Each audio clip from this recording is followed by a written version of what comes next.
Baik, kemudian kaitan dengan gambaran secara molekuler yang terjadi pada campuran gas.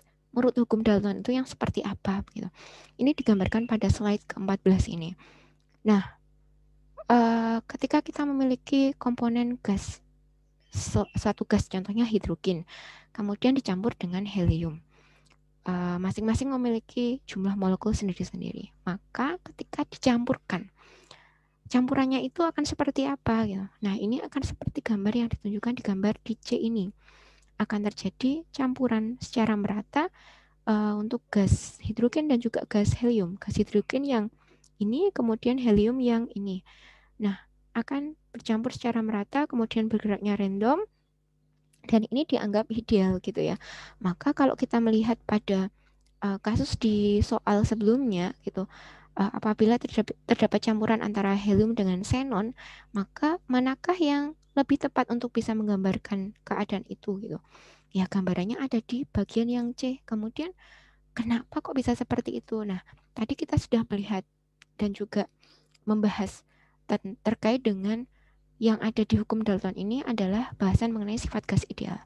Sifat gas ideal kita sudah membahas sifat-sifatnya di beberapa slide yang lalu.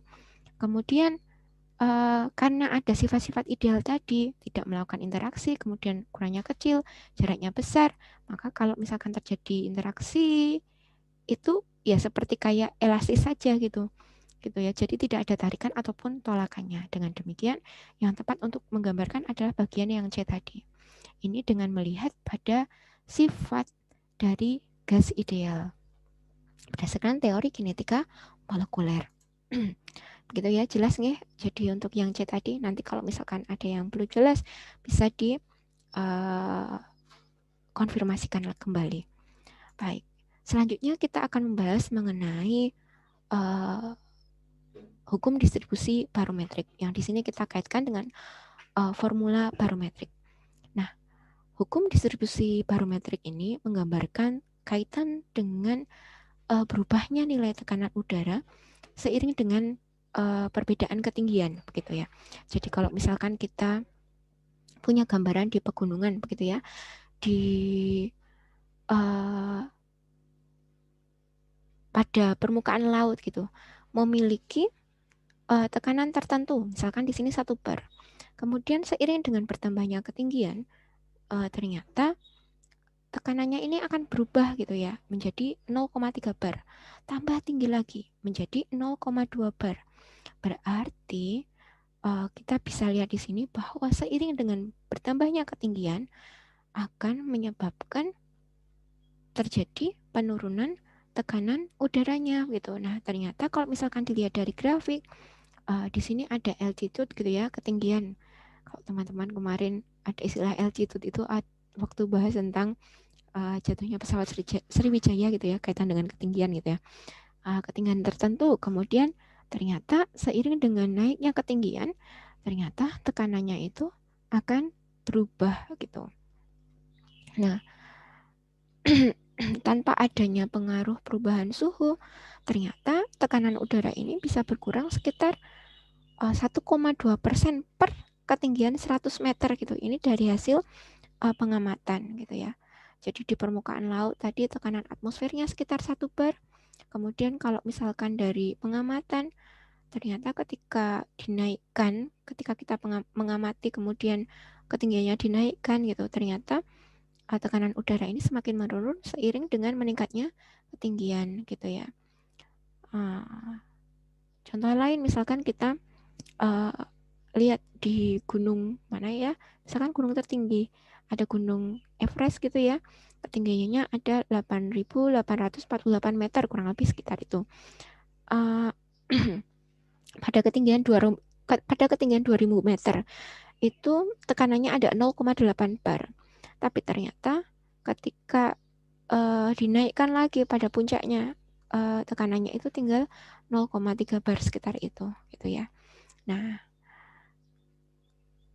ini yang titik-titik ini adalah molekul udaranya. Maka kalau misalkan ditanya mengapa kok tekanan udara itu menurun dengan meningkatnya ketinggian gitu, adakah teman-teman yang ingin menyampaikan pendapatnya, nanti bisa langsung disampaikan gitu ya, pada saat waktu yang sudah diberikan. Kemudian selanjutnya di sini juga ada data juga tadi seperti yang sudah disampaikan. Lalu kemudian, nah untuk mengukur tekanan udara terkait dengan ketinggian ini, ternyata kita bisa menggunakan suatu alat yang dinamakan sebagai barometer. Nah, barometer yang digunakan itu biasanya ada yang digunakan seperti barometer merkuri. Ya, itu seperti tabung gitu ya, tabung tertutup tapi berisi merkuri cair pada kolom vertikalnya. Nah, dari sini kita akan bisa menghitung tekanannya pada ketinggian tertentu. P0 itu adalah tekanan udara saat mula-mula atau pada keadaan di keadaan temperatur pada ketinggian yang rendah gitu ya. Nah, kemudian kalau ketinggiannya itu dinaikkan, maka kita akan memperoleh tekanan pada keadaan ketinggian tertentu ini gitu. Oke, nah selanjutnya ini adalah gambaran dari pengukuran dengan menggunakan barometer gitu ya. Jadi tadi barometer itu merupakan wadah berupa tabung tertutup gitu berisi merkuri cair gitu ya. Nah, kemudian kalau misalkan sekarang kayak termometer, saya jadi ingat termometer yang merkuri itu kan sudah nggak bisa digunakan secara bebas ya. Jadi diganti termogan yang menggunakan bahan lain bukan dari merkuri. Nah, oke, baik. Sensor kalau yang itu. Nah, kemudian di sini dalam tabung ini begitu ya. Ruang dalam tabung ini ditempati oleh merkuri cair begitu ya. Kemudian nanti merkurinya seiring dengan ketinggian ini tadi juga bisa menguap gitu ya. Jadi karena tekanan uap air raksa pada suhu biasa itu kan sangat rendah. Kemudian jadinya tekanan di bagian atas ini untuk air raksa ini karena saking rendahnya juga nanti bisa diabaikan. Kemudian tekanan di dasar kolom merkuri ini kan sama dengan tekanan kolom udara yang membentang pada ketinggian barometer. Jadi sampai ke bagian atas ya, tergantung pada bagian apa. Misalkan kalau misalkan kita lihat di sini tekanan udara di bumi gitu ya. Ya di sini di permukaannya. Kemudian ke atas misalkan sampai ke atmosfer bumi seperti itu. Nah, kemudian nanti dengan persamaan yang diperoleh gitu ya, kita bisa menghitung tekanan pada keadaan atasnya ini gitu. Nah, gambar ini teman-teman nanti bisa lihat gambar ini di Castellan, Paul Castellan. Kemudian dikatakan bahwa pada gambaran barometer ini memiliki luas penampang A gitu ya. Pada suhu yang sama gitu, kemudian dikenakan medan gravitasi dengan percepatan gravitasi G gitu ya. Kemudian Z ini dan plus dz perubahan ketinggian ini adalah sebagai ketinggiannya begitu ya. Kemudian Z sama dengan 0 berarti di sini adalah keadaan awalnya. Kemudian di sini adalah keadaan ketinggiannya. Dan tekanan di awal P0-nya, kemudian di sini P-nya atau PH kalau yang di sebelumnya tadi. Nah, kemudian selanjutnya teman-teman nanti bisa ngecek di Castellan untuk penurunan rumusnya kok bisa sampai diperoleh hubungan nilai ln P per P0. Jadi P pada keadaan ini ya, di sini P dibandingkan dengan keadaan P0, keadaan P di sini itu akan sama dengan nilai min M kalikan G kalikan Z dibagikan R dan juga T. Tadi P dan P0 sudah tahu apa? M itu adalah massa molarnya dari suatu gasnya misalkan atau udaranya.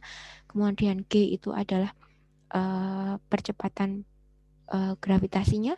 Kemudian Z itu adalah ketinggiannya nanti di sini sudah diketahui apa. Lalu R tetapan gas dan T adalah temperatur. Lah ini kalau misalkan kita kaitkan dengan eksponensial, kita akan peroleh formula barometrik untuk menghitung tekanan yang nilainya akan sama dengan P tekanan pada saat ketinggian tertentu sama dengan P mula-mula P0-nya, kemudian E pangkat min M kalikan G kalikan Z dibagi RT, begitu. Nah, persamaan ini teman-teman bisa cek di Kasilan halaman 22 sampai 24 untuk persamaan 2.33 sampai 2.39 gitu ya. Begitu. Nah, nanti bisa lihat kok bisa diperoleh nilai seperti ini. Begitu. Nah, kemudian selanjutnya contoh soalnya. Dan teman-teman coba lihat apakah formula barometriknya itu cocok atau tidak gitu. Apabila ada keadaan demikian. Tekanan parsial argon di atmosfer adalah 0,0093 atmosfer gitu ya. Berarti ini adalah P0-nya gitu ya. Berapa tekanan argon saat di ketinggian 50 km jika temperaturnya itu 20 derajat Celcius dan diketahui nilai G adalah sekitar ini.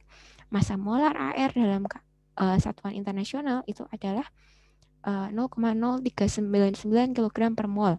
Nah, maka Z-nya adalah 50 km ini, T-nya adalah 20 derajat Celcius, T-nya teman-teman bisa tahu ya.